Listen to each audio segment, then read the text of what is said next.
ma amasai leo ka kan de ura dana zinei to dan lowa zine akihan na khalani genlan kura ajapen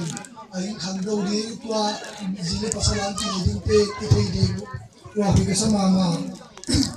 dana zinei aham phadda aman phadda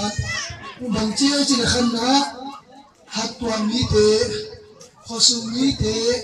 area mi te inki papi ma tua bana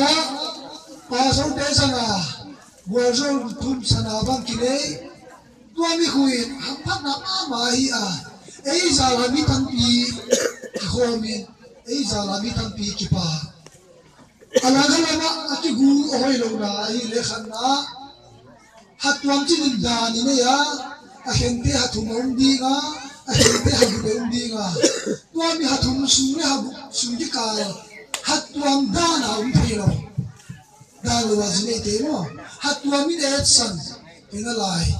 tua bang hi chiang in tua mi hum bang in sina man na bang nei tele zau wai ma ma hatwam in pa da la ta de gi the piar lo ma hatwam dan tu la um chi chiang in au lo hi chiang in hatwam in pa la thei lo tua bana ani na bang chi chi le a hing gi de san lo le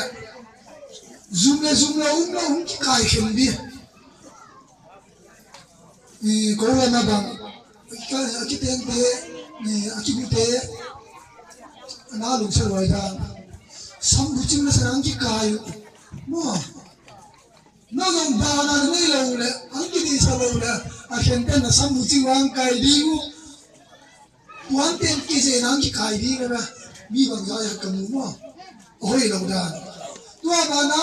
pa so si dia pa si dia guang zo thum ga ki tam khalo ki te nei ne zo dana zine man pha hilo ma wa bi zain zile pasal an ki leiding pe danin zile pasal hing tu bleu chin u duai sa na tu mule alam pi om bi a na tu bleu le chu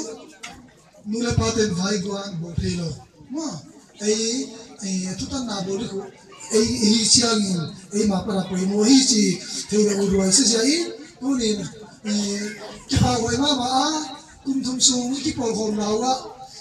pe ding kwan to ding kwan in mi ni bang dana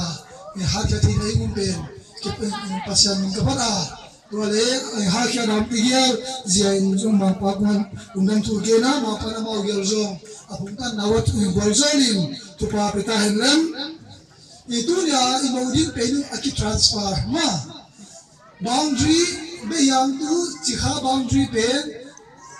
more tu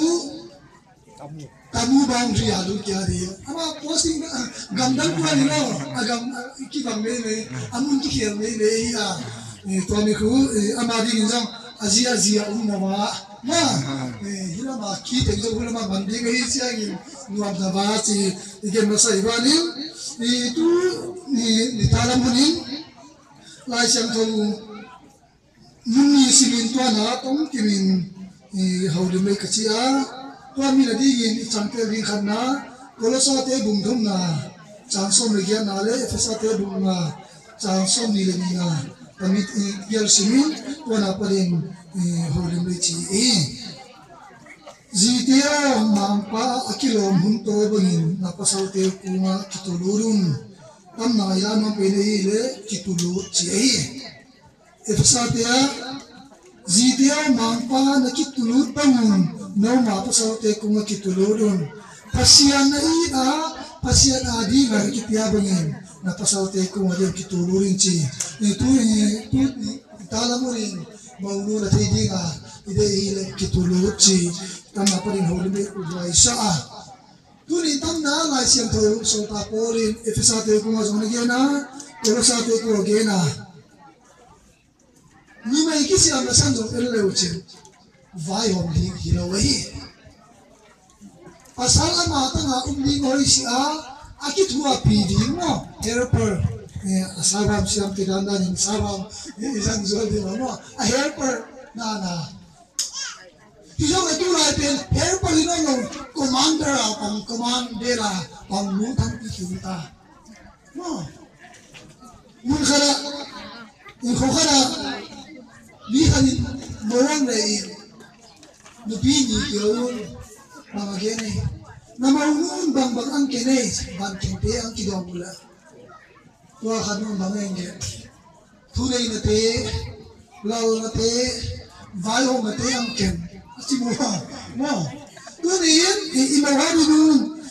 cái gì bằng kèm ngắm đi những cái gì đó xí à ama bên kèm chiêu người xí vào cái gì à thu này hay bây giờ get đến đâu dòng kim ăn lâu phiền mà lang khá lama abang khát ama cái yang kia gì à rồi hiện nay thấy mình bên imisia kibang lo ai à cái này nó bằng chú kibang ở kia mà hi nó giống cái này cái nó bên nhưng mà cái sáng là sáng bên xin ra hiểu vậy Bible ấy napa salamat jiai atuma chilawai piling mo in hawin bang nala chinjau nang nakitulog di mo akitwa pi itulog chi tunin nga vumay niya ni Taylor si Udway sa tunay kitulog ni siya ni kiniyang siya na si Khatea nakitulog na atong tuwamit nakitulog bolsyang sekya lang ay siyang nang siya kampaw ng ngay na pen na nga di na maban pen sa di ay pinazong sarayin ken nute ko nga similar vela kagyan zela sarayin apa salpen kamang pa si tulay nute apa salpen kami himpaw kauwi tarupaw sarayin apa salpen kamang pa si yatuni laytung bita na di na riko kita ay Christian na siya saramin ng nolong dihi hinizan kay ikinaya unang labin itisapsok kung dumangila insa pasa nga adeiru kiyam jota singo ilay siyang gawin kipin na chipin hausang na apo siya pinasiyan apo siya mi agitele si tanari sinalong na akin robin sinalong kami hinpa iti na tenso at wadi may demo iti layagon mi kisi ba kau kola nabang kinai kan man jet na lai ginay de kulay kantate pen handa nusang tunai pen scientist pen enwa yu kampen kambang siya mo Khangana agilo pen siya na pen asam na pen Sodom na Gomorrah sana sanjo na ilazong Sodom na Gomorrah pen tigo mangdi atu akigolo chile de pen lucia na huna ideng jawa ikigolo tama Genesis bumi na tasong megyan na inachin may amata nga pasalamatan hoylawin pasiyarin akidwa piliin Adam asyam masapin alum saa Tuasin, Adam nagawa pa siya nga. Adam kamipe kata sapi ang hiyahiyain numay. Mintuwa ka sa pen. Ay kami lagyan mo pen sila yung kitwa piging siya Tunin, bunga niyang injan, yung batya nga, nudin mo lang yung ninahinga, ang masada tayo pen, nanungarahim kuwaban nga nahimsom niya Tunia iprogram ano sinong himal din ay nubihin ka anungalay sa nga tiso pasala kayo powder listed nung ating palo iba din anihin aking mag-ilter apa salzua nupita ka zika ka tayo ting-ting vaking kumaray nubihi din pengay mo nubihi ano kahit yung naso akit tayo tingdi na tabi nungalay ko nga nang insong ilapin tunia itulang upin kana alo samsay si nang thei di nga ahing la tu nia tu ken de nang nai a nupi na hoi thas nang sa a na pasal anga nang ki tulule kami program ti manglo di na khura ki ngai chi ong thei urwai isa ki ai pasian na ima bangin mo pasian na ki tulul bangin na pasal loya ki tulurit ito sa tiya so ka tu me ke nei tu agu ta ti de biain hagaw mi ai ba nga apasal ba ki mucha na siya tu bang is ito sa atin day laway so na po ito sa atin bagin na mo pasian na ki tulul bangin na pasal na ki tulurin na siya mo ito natin kasi ito ang nabulaway. Kasi ito natin numay tuloy na numay viral na hinan ito na apin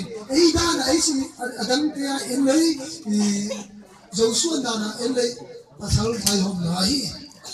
pasal viral na numay magkamdam tiyong ni pililaw na gente ni nangho apasal ito kimudin na amalong tebang mga amu pili ba to kimubal lawa ama au tingting na peiget pe chimo mo dunia kamta michuten oi na muntong to makhane dia khane mo hizo igel law din pe igel chia na pe lele ba na mine law din na tuni mangtha na ai degree ba ma pai mo si DNA pai mo si pasian to Natay home le pen. Mo, pasya to kalau son home le. Tu ami kira degree sama lo digi. Laisa pipi imsunga apa salsa talo. Mo, Bible mula mading ti ali pe kalau hi. Tunin tamna ama sa penin tunia imuhano na tiya kede hile. Ama sa pena alung sina apa sala ko ini hilawai. Ako hindi ko yung Jesus Christ ako yung sabihan. Pasyan to kaakal, alit tuwalay siya ano pagkalo ko isa hindi. Hinagam, pasyan to akal, ang lintualo nini, ano pagkalo pen, solo wa, kisiling sinahin ni. Kami siya yun, akan na, napasal pen, amin na ko yun len. Akan na pen, Jesus Christ, yung ko yun natin. Pasyan to ang kipadi nga, tunia, Ipay home den so na tungtu akiyen siangin kinui di ma dana sini tampil ma hiluso apun pane di pumsua lo isi dia aki kenang tampil mi dunia la siang kawin kita ini jipe aki kendi na tingbe lo wai sina lo nani ahen lo di chi kami ri na tunin nang song nang tedi na pede hile bang pinale zo kitulun na lochin na hiyahi ni kitulun mo kinyan hiya bangi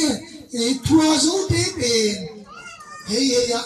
lo sam me lo hi chi ni tele chin to tunin khang wai la pa ni ingaya video na pa ni ingaya ahingki da thai dunia division meeting hatwa meeting area meeting angin nape nangin so tuwing mangin lawin napasal ama gibom na cita na to hong tanga kalungswan dingin pavelin pasen min kanya